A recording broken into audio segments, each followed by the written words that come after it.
On February 12, 1945, at precisely 4:47 in the afternoon, in the wooded hills near Epernay, France, a two-year-old American infantryman named Jack Bigham lay flat against the cold earth. He was a sniper with the 2nd Battalion of the 3rd Infantry Regiment, part of the 4th Infantry Division of the United States Army. The winter air was thick with the scent of cordite and damp pine. In his hands rested a Springfield M190304 rifle, the standard-issue American sniper weapon of the war, but with one very unusual feature: the scope-mounted toe. It was not military grade. It was something he had built himself. His fellow soldiers had laughed when they saw it. A scope fashioned from a broken medical microscope, a steel ring from a dismantled German artillery fuse to hold it in place, dials marked by hand with pencil notches. It looked absurd, amateurish. They called it a toy. They called Jack delusional. Some even said he would get himself filled trying to play engineer on the battlefield. But now, just 27 seconds later, those same men watched as a German Panzer for tank position more than 1,200 yards away, that is approximately 1,100 meters, suddenly erupted in flames. The explosion echoed through the valley. It was not artillery. It was not an airstrike. It was one man, one bullet, and one homemade scope. They no lie. This is the true and unbelievable story of Jack Red Bigham, the American soldier they mocked for inventing his own sniper optic. Until the moment he used it to change the course of a battle. It is a story about doubt, innovation, and the one impossible shot that made history. Blueprints in the dirt. In the winter of 1944, as the last major German offensive known as the Battle of the Bulge raged through Ardennes, the men of the 4th Infantry Division of the United States Army were cold, exhausted, and slowly pushing eastward. By early February of 1945, the front had moved into the Champagne-Ardenne region of northeastern France. There in the rolling hills and dense forests near Epernay, the 2nd Battalion of the 3rd Infantry Regiment, known simply as 23, had been assigned a daunting task to probe and weaken the German defense entrenched just beyond the Borodin Ridge. Among them was a quiet young infantryman named Jack Bigham. He was from Marshall, Kansas, a farming town of fewer than 10,000 people. Before the war, Jack had never held a rifle in combat. He was a mechanic by trade, a tinkerer by temperament. At 19 years old, he had apprenticed under his uncle at a watch repair shop. He could rebuild a stopwatch with his eyes closed and steady hands, adjusting the micro gears with such precision that older customers joked he must have nerves made of ice. When Jack was drafted in the spring of 1943, those same skills made him stand out at Fort Benning during marksmanship training. He impressed his instructors not just with his shooting, but with his method. Adjusted for windage and elevation without being told how. He measured distances in his head using trees, fence lines, even shadows, but without a formal sniper program in place. And with few scopes to go around, Jack was assigned as a regular rifleman. By the time the Battle of the Bulge ended in January of 1945, the Army had begun to realize it washed on trained sharpshooters. Many of its scopes, such as the Weaver Model 330C, had broken, fogged, or simply gone. Resupply was difficult. In 23, there were only 3 scoped rifles for the entire battalion. Jack saw this problem as an opportunity. In early February, stationed near Epernay, Jack quietly asked to visit the Battalion's field hospital. There he salvaged a broken microscope, an American Built Bosch and Low model cracked during transport. He took the lens tube and fashioned it into an optical sight. For mounting brackets, he scavenged a steel ring from a destroyed German 88mm shell casing. Over 2 nights, he soldered, filed, and balanced the contraption onto the barrel of his standard Springfield M1903A4. When he showed it to his squad, they burst out laughing. "That thing looks like it belongs in a science fair," one said. "Hey Bick, you going to diagnose a germ or shoot a kraut?" Another joked. Even the platoon sergeant dismissed it with a shrug. "It ain't regulation. Don't come crying when it shatters on your first shot." But Jack didn't flinch. He believed in the tool because he had built it himself. He had tested its range in the woods just west of their encampment, tracking tree lines and measuring consistency. The scope wasn't perfect. The image had a bluish tint, the lens scratched easily, and the zero drifted with temperature changes, but it worked, it magnified, it aligned. And most importantly, it was the only scope available to him. He wasn't trying to be a hero. He was trying to be useful in the hierarchy of the American Army in 1945. Innovation was usually something that came from the top down. Jack Bigham was about to prove the opposite, that sometimes in war the most critical advances are born not in laboratories or factories but in mud and fire, and in the hands of a quiet young man who refuses to settle for standard issue. 1,200 yards of doubt. Jack Bigham never asked for permission to build his scope. He knew better. In the Army, improvisation wasn't encouraged unless it came from the top brass, but what Head had asked for quietly, respectfully, was time. Time at night, time alone, time to make something better than what he had been issued, which was nothing during those early February nights in 1945. Jack worked under canvas just beyond Thatcherine, west of Appin. He wrapped his gear in burlap and oilcloth to muffle the sound of metal tools. His flashlight was wrapped in red cellophane stolen from a medic's signaling kit. He kept notes in a tiny ledger, calculating distances, crosswind, drift, and adjustments for He was methodical, obsessive, focused. He dismantled the microscope tube into three main components: the objectivals, the focus ring, and the ocular. Then he mounted the system onto the Springfield rifle's receiver using two hand-fashioned rings clamped with scavenged bolts. The vertical reticle, essentially a crosshair, was hand-painted using a single strand of wire removed from a field telephone cable stretched across airing of dental cement. It wasn't pretty, but it was precise. Every evening after dusk, Jack would walk to a clearing known as Red Hill, named not for blood, but for the iron-rich soil. There he practiced. He set up rusted helmets on fence posts at different distances. At first 200 yards, then 400, then 6. Each night he walked a bit farther back. He made notes, measured the angle of all, tracked how the homemade lens held up in the cold. The scope fogged slightly in freezing air, but he found a solution. Applying a thin film of soap dough the interior glass and polishing it off. It worked well enough. Jack never spoke much to the others during these drills. They knew where he went. Some watched it from a distance, mused, others ignored him. His platoon sergeant warned Hyman sternly, "You are wasting ammunition." "We don't have," Jack replied only once, "Sir. I'll bring them back clean." By February 10th, the division's scintillage reports had confirmed increased German armor movement near the Boer de Ligne, particularly models identified as Painer K-Wagen 4. These tanks, often short Netto Panzer 4, had been the backbone of German armored divisions for most of Through. The version most commonly seen in that sector was the Farang Hotel or H variant, outfitted with 75mm high-velocity guns and frontal armor as thick as 80mm. For an infantryman, getting caught in the open by a panzer was a death sentence. The usual solution: air support, anti-tank artillery, or bazookas fired from close range. A rifle, even a sniper rifle, had no business against one. But Jack wasn't planning to pierce armor. He had studied the diagrams of the Panzer IV. He knew the layout. He knew the engine deck at the rear housed the fuel intake caps, often left exposed when refueling in a hurry. He had seen more than once spare fuel canisters strapped to the back of German armor columns. Standard operating procedure, easy to reach, but if he could aim for that, not the hull, not the turret, but a soft, unprotected target, he might not destroy the tank outright, but he could set it ablaze. Force it to stop, force the crew out, create chaos. That would be enough. His plan wasn't crazy, it was calculated, but nobody believed in it. Not yet. With the enemy advancing, by February 11, 1945, the 2nd Battalion of the 3rd Infantry Regiment had advanced to the outskirts of the Boer, a patch of forest overlooking a shallow valley near the Man River.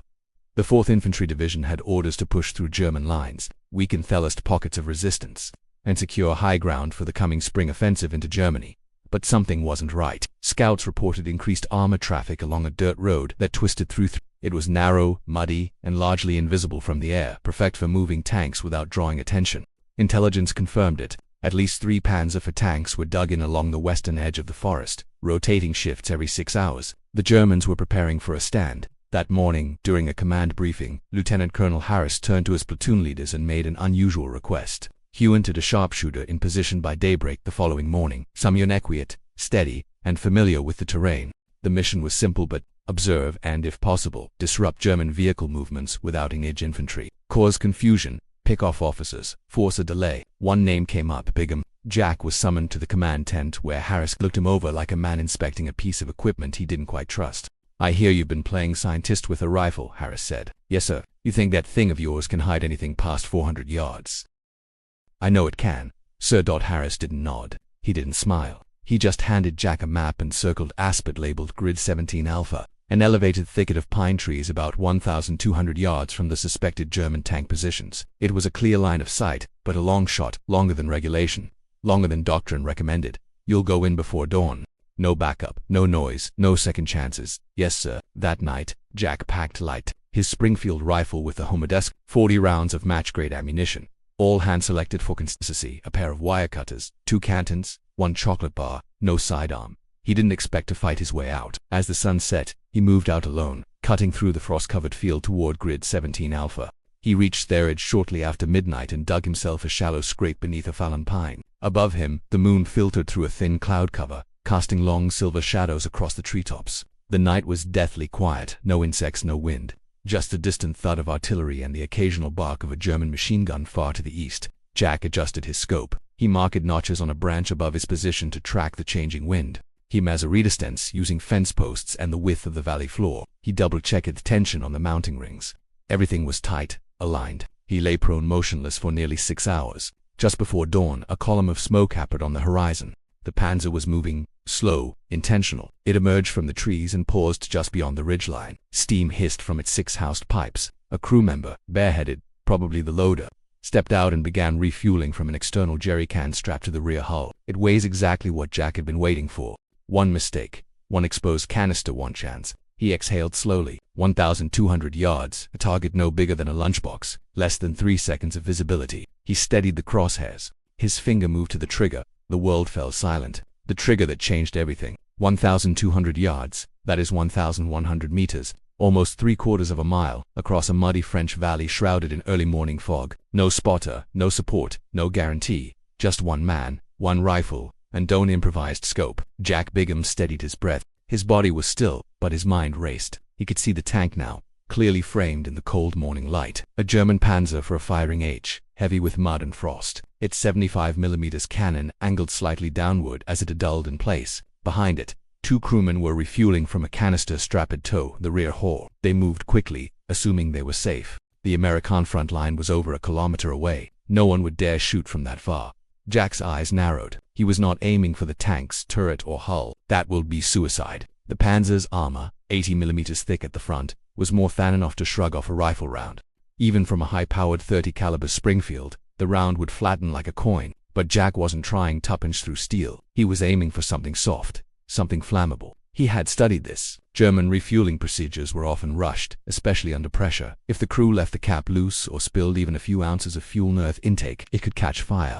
And if the fire reached the ammunition stowed near the engine bay, well then even a rifle round could trigger something far worse. He aligned the reticle. Hand-painted wires stretched across the view like a cross of light. The wind had calmed. Just a light breeze from the west, maybe 3 miles per hour. He adjusted for drift. 1/4 ink lift at the muzzle would mean several feet off target at that distance. He inhaled once, held it, and squeezed. Their coil kicked gently into his shoulder. The report of the shot cracked across the valley, and for a moment, just a moment, nothing happened. Then it did. A spark, a hiss, a bloom of orange flame. The jerry can exploded first, showering the crew with burning fuel. One of them the second tried to run. Flames licked up the rear of the tank, catching on the engine grate, then crawling inward. And then, with a sound like thunder stuffed inside a metal drum, the ammunition inside the Panzer cooked off. The tank detonated from the rear, a fireball punching upward into the pine-scraped sky.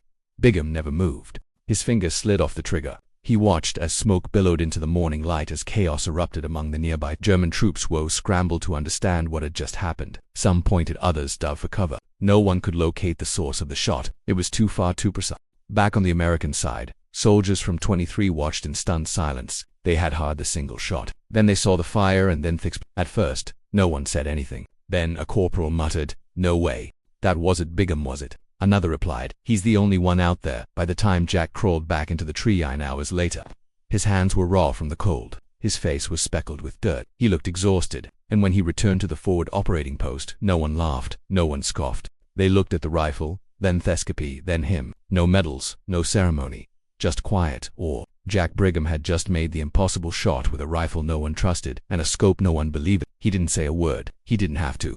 When the mocking stopped, when Jack Bigham returned to base that afternoon, the war around him hadn't changed. But certainly else had. The way people looked at him, the tone in their voices, the silence that replaced the usual sarcasm. The man they once called Scope Boy or Optics Jack now walked among them with quiet gravity. Not because he had asked for respect, but because he had earned it. The story spread fast. Within hours, Lieutenant Colonel Harris received a message from battalion headquarters. German radio intercepts had noted a suspected American sniper attack on armored unit. The Panzer that had gone up in flames, serial number unknown, had been part of a mobile counterattack force meant to halt the 4th Infantry's eastward push. It never got the chance. Jack's shot had crippled that movement, and in doing so it created a ripple. The German tank crews began changing procedures. Fukunistas were now stored farther from the rear deck. Refueling was delayed until vehicles were under cover. Hatches were kept closed unless absolutely necessary. That kind of adjustment didn't come from a rumor. It came from fear. The common staff at 23 called Jack in for a debrief the next morning. The officers wanted to know everything. His process, his calculations, his scope. He brought it in. The handmade optic, now blackened slightly from residue and frost. He explained how he had used a broken Bosch and Lamy, how he had calibrated it using match marks and trial error, and how he had painted his reticle from a single wire strand taken from a communications cable. They took notes, real notes. For the first time, people listened. Lieutenant Colonel Harris leaned forward and asked bluntly, "Could you teach this?" Jack didn't hesitate. "Yes, sir." The next week he was temporarily reassigned to division-level training. Not permanently, just enough to share his methods with a few hand-picked riflemen from across the 4th. His lessons were simple, but powerful. Improvise with precision. Measure everything. Trust your instincts, but verify them with data. One of the sergeants who had once mocked Jack asked to borrow the scope just to look through it. Jack let him. The man held it up to the light, frowned, then handed it back. "This thing's ugly," he muttered, "but damn, it works." Back at camp, word spread beyond their unit. Another battalion sent a runner asking if Jack could demonstrate his technique. A major from division staff showed up unannounced, asking for art and summary. It seemed no one could get over the fact that a homemade scope made in the woods with scrap parts and soda had done what no regulation sniper rifle had ever done in that sector. It had stopped a tank, not destroyed it with brute force, but outhored it. Jack didn't gloat. He wasn't built for that. He kept to himself as always. He spent his evenings rechecking the scope, cleaning the boat, and running his fingers along the cold steel barrel like a mechanician inspecting the engine of a car. He knew better than anyone. He wasn't chasing. He was chasing reliability. The rifle, the scope, and the shot had become one story, his story. And though he never asked for recognition, the army was now watching closely. Because in a war of machines and mass production, Jack Bigham had proven something ancient. That sometimes the most powerful weapon is not what you're issued, but what you build with your own hands. The war ends, but the war would go on for another 3 months. In May of 1945, Nazi Germany, the guns fell silent across Europe. The cities lay in ruin. The fields in places like Champagne, Normandy, and the Ardennes were littered with rusting steel, and memories soaked into the mud. For most soldiers, including Jack Bigham, there was no grand ceremony.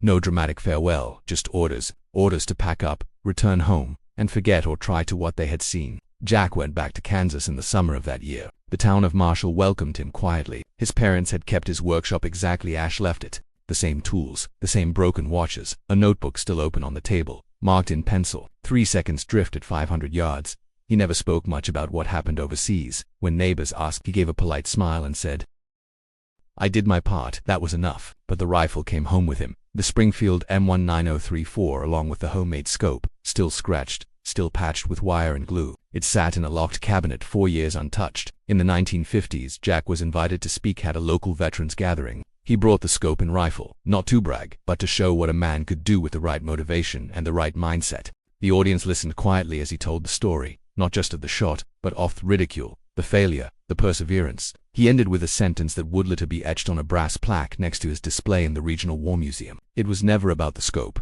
It was about believing that I could make something better, even when no one else believed it with me." The Army never formally adopted Jack's design, but his story made its way in unofficial lore of infantry sharpshooting. During the Korean War and even Vietnam, instructors would occasionally tell new recruits about the Kansas boy who built his own scope and took out a tank. The details were often exaggerated as war stories are, but the core truth remained. One soldier's willingness to think differently had made a measurable difference. In the late 1970s, a military historian researching improvised weapons from World War II tracked Jack down.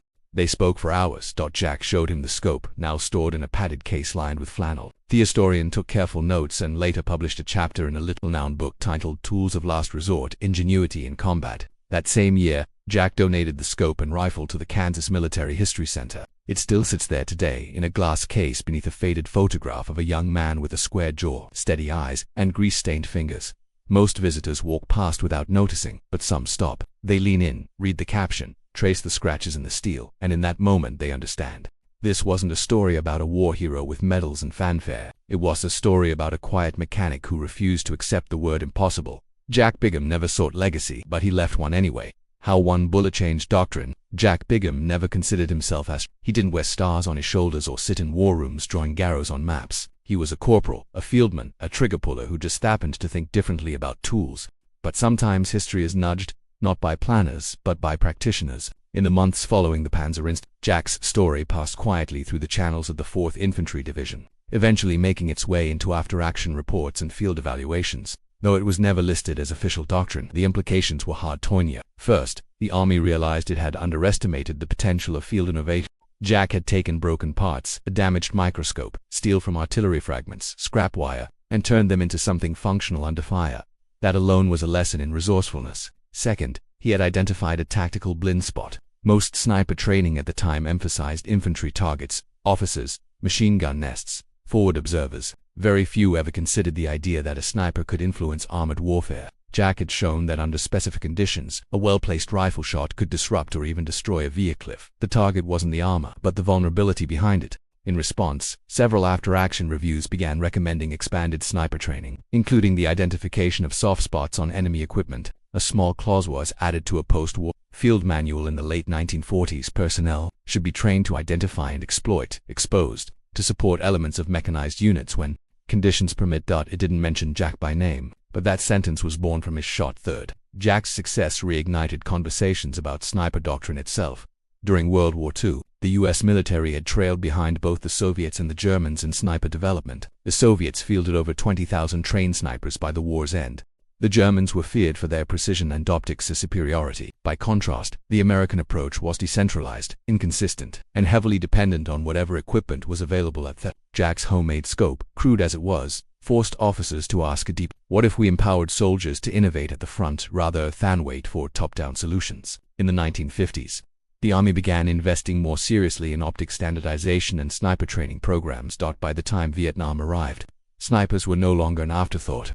They were a strategic asset. Rifles were better, optics were clearer, doctrine was sharper. No, Jack Bigham didn't build all that by himself. But he had proven something vital, that battlefield intelligence wasn't just about gathering, it was about recognizing when the battlefield itself demanded a patient. Today, in modern military training programs, soldiers still study vulnerability points on vehicles. They are taught to think critically under pressure, to identify unconventional solutions, and in some cases to fabricate gear when supply fails. Those lessons didn't come from theory. They came from a man in a forest in France who refused to believe that standard issue was the same as only option. One shot, one scope, one quiet defiance of doctrine, and from it a ripple that would echo through generations of marksmen, engineers and soldiers who came to understand.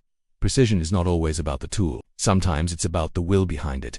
In every war there are names etched into monuments, generals, battles, victories, dates, but history is also shaped in quieter moments, not with fanfare, not with headlines, but with one decision, one hand-built solution, one act of defiance that no one saw coming. Jack Bigham never raised his voice. He never wrote a book or claimed to be a hero. He didn't chase medals and he didn't try to change the army. But his story, one man, one rifle, one improvised scope, challenges how we think about courage, skill, and innovation under pressure.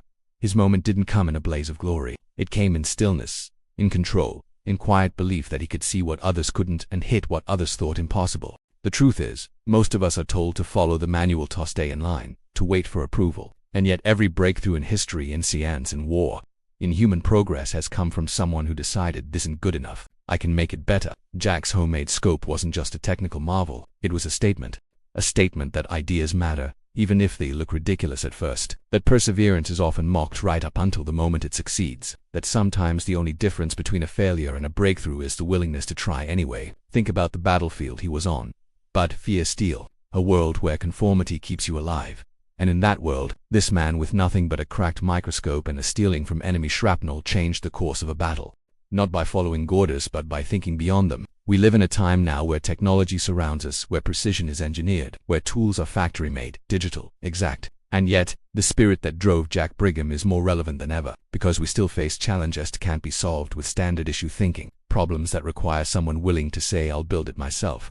I'll figure it out. Maybe that's you. Maybe you've been told your idea won't work, that it looks strange, that it's a waste of time, that nobody does it that way. And maybe, just maybe, that's exactly why you should keep going. Jack's story reminds us that innovation isn't a department, it's a mind. And sometimes the smallest change in the hands of some editor mind can ripple farther than anyone imagines. One man, one lens, one bullet, and a man that still speaks to us 80 years later. What about you? What part of Jack Bigham's story hit you hardest? Was it the laughter he faced, the silence after the shot, the legacy no one expected him to leave? Or maybe it's the question that lives between the lines of his life. What would you build if you stopped waiting for permission? Let us know in the comments below. Your voice matters. Your story might be the next one that needs to be told. And if this story moved you, share it. Because somewhere someone else is holding their own version of that homemade scope, wondering if it's enough. Maybe your belief in them is the shot they've been waiting for. Thank you for watching.